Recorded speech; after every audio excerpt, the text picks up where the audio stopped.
Malta għadha tbagħti biex tipproteġġi l-attivisti tad-drittijiet umani, inkluż lill-ġurnalisti.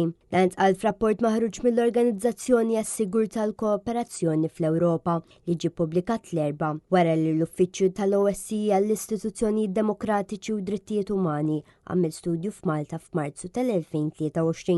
F'dan ir-rapport ġie nnutat li minkejja li sar progress, in-nuqqas ta' riformi qed ikomplu jkissru d-drittijiet fundamentali. Huma nnutaw partikolarment l-azzjonijiet tal-politiċi u persuni ta' awtorità fir-rigward ta' attivisti f'diversi oqsma u anke ġurnalisti.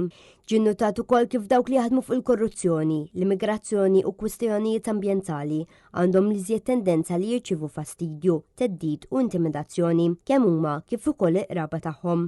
Ir-rapport jaqgħad dan l-ambjent ostili mal-inkjesta pubblika tal-2021 dwar l-assassinju tal-ġurnalista Daphne Caruana Galizia li sabet li n-nuqqas ta' azzjoni tal-Istat u l-vilifikazzjoni tal-ġurnalisti rawmu klima ta' impunità. Ir-rapport talaba l-reviżjoni pubblika tal-dwar il-libertà tal-informazzjoni kif ukoll proposti biex titjieb it-trasparenza u r-responsabilità. Huma konkludew billi sostnew li Malta trid terġa' tibni l-fiduċja b'mod urġenti u tiżgura ambjent aktar sigura għall-attivisti tad-drittijiet tal-bniedem. Huma rrakkomandaw ir-rikonoxximent pubbliku tax-xogħol tagħhom, leġiżlazzjoni robusta kontra l-islab, miżuri ta' trasparenza aktar b'saħħithom u konsultazzjoni ġenwina dwar ir-riformi fil-midja. Huma qalu wkoll li lesti jappoġġjaw lil Malta fl-implementazzjoni tar-riformi, iżda enfasizzaw li l-impenn politiku huwa kruċjali.